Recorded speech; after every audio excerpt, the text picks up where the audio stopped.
Magandang gabi po sa inyong lahat. Meron akong gustong ikwento, pero hindi ito kwento na pagkukunwari o galing sa ibang tao. At hindi rin ito galing sa mga kwentong kababalaghan o yung mga nababalita na nakikita at napapanood ninyo. Ito'y base talaga sa totoong buhay. Hindi natin maiwasan may mga tao na sadyang pagtatawanan tayo, kukutsain tayo, ibubuli tayo, at kahit wala tayong ginawang masama, may sasabihin pa rin sila. Sa lahat ng mga tao sa mundo, maliban sa taong buhay, may mga elemento. Mas marami sila kumpara sa tao.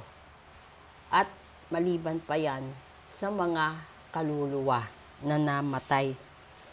Ngayon, dahil sa nakikita at nababasa kong mga comments, at sa tingin ko, panahon na rin siguro para malaman nyo kung bakit yung iba biglang naaaksidente, yung iba biglang nagkakasakit, yung iba biglang nawawala, namamatay, yung iba naman minamalas, nagkandalit-silitsi ang buhay, nagkandalit-silitsi ang relasyon, at lahat-lahat ng kamalasan sa buhay nila. Hindi lang sa kanila, kundi nadadamay pamilya nila, nadadamay mahal nila sa buhay, trabaho, kaibigan, at marami pang iba. Sa mga tao na ang hilig niyong magbitaw ng salita, gestures, or actions, no? Sa mga taong katulad namin. Hindi rin kami pumapayag na basta-basta na lang ganun, 'di ba? So, kung wala kang masabing matino, wala kang magawang matino, iwasan mo mangbuli ng isang manghuhula, ng isang manggagamot, lalong-lalo na kung natsambahan mo, yung pinagtatawanan mo ay mambabarang pala, mangkukulam. Worse, kung yung pinaglaruan mo na damdamin ay may lahing aswang. 'Di ba? So ngayon, kung alin man doon sa klase ng tao, hindi mo alam, hindi mo kilala, at wala kang alam sa background niya. Ngayon, para maiwasan nyo na mabarang, makulam, masumpa, masugatan, masaktan, mawala ang buhay na minamahal ninyo at kung sino-sino pa,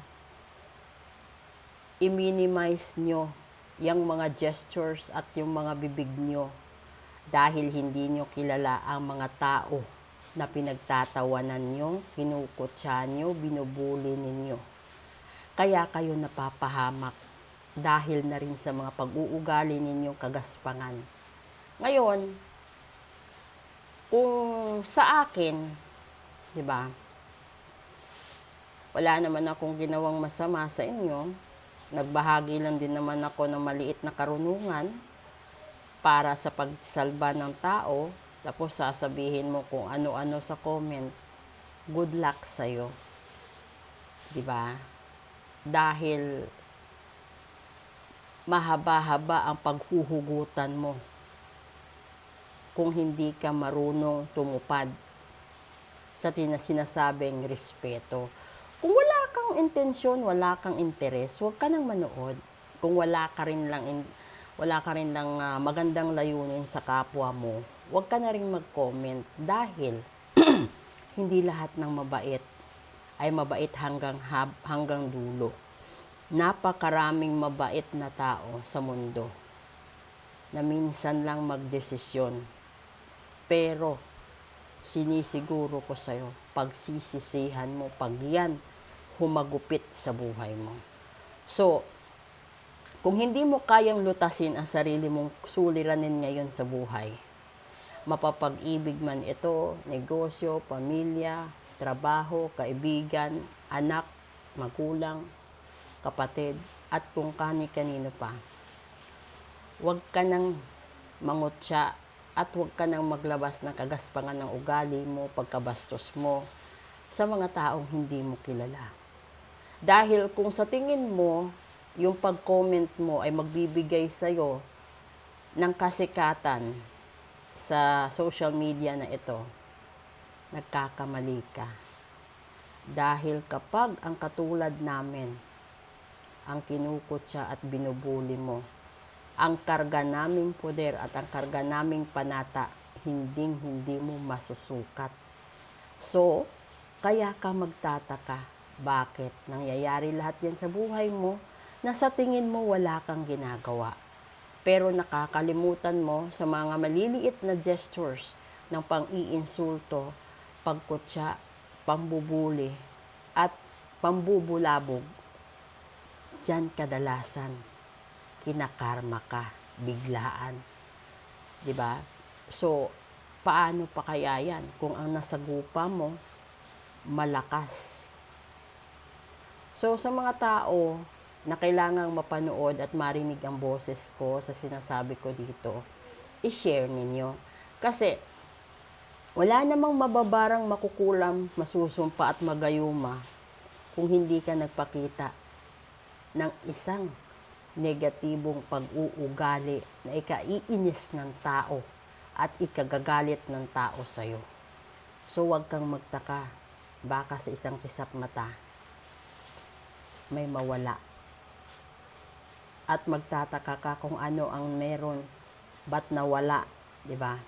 So, sa lahat na sumusubaybay, sa lahat na naniniwala sa manghuhula, mangkukulam, mambabarang, taga-ritual, at lahat-lahat, iwasan nyo magloko sa mga ganong tao dahil mabigat ang bitbit nilang poder, mabigat ang bitbit nilang ritual, mabigat ang dala nilang karma sa mga taong nanakit sa kanila, ng insulto sa kanila, at higit sa lahat, lalong-lalo na kung ang layunin nila ay maganda, tapos ikaw itong para kang asungot, di ba? Wala ka namang ginawang maganda, kundi mag-comment ng negative. Huwag kang magtaka kung babalikan ka ng karma. Diyan nadadali ang mga taong walang respeto sa kapwa. So, good luck na lang po sa mga nagne-negative dyan. Diba? Hindi naman tayo perfecto lahat eh. Pero ingat lang dahil hindi mo kilala lahat ng tao na binabangga mo, hindi mo kilala kung ano yung background ng tao na iniinsulto mo, pinagtatawanan mo, mga tao na hindi ka naman pinapakialaman at hindi ka rin kilala. Hindi rin sila nagsayang ng panahon sa'yo. Nagbahagi lang po ng isang bagay na sa tingin ko ay makakatulong para maibsan, no, na mabawasan ang wala ng buhay ng mga inosente, at higit sa lahat, napakasakit tignan na lahat ng naipundar iaanod lang ng isang baha, sisirain lang ng isang kalamidad. Matagal mong pinag-ipunan, matagal mong pinaghirapan, tapos mawawala, di ba? So, kung mahal mo ang buhay mo, mahal mo ang mga tao sa paligid mo, iwasan mo mang-insulto at galitin ang mga katulad namin. Dahil hindi maganda. Sinisiguro ko sa'yo, lalong-lalo na kung ang makakasagupa mo is mambabarang at may lahi pang aswang. Huwag kang magbiro sa kanila dahil hindi ka tatagal ng 24 oras. Tatapatin ka nila. So, good luck na lang. Kung ayaw mo madisgrasya, ayaw mong magganyan, hindi ito isang pananakot. Totoo yan. Ang daming nadidisgrasya, hindi dahil sa kalaban nila, kundi dahil sa kagaspangan ng ugali nila. Ang daming naghihirap, nawawalan ng pera, nawawalan ng lahat-lahat. dahil sa ugali.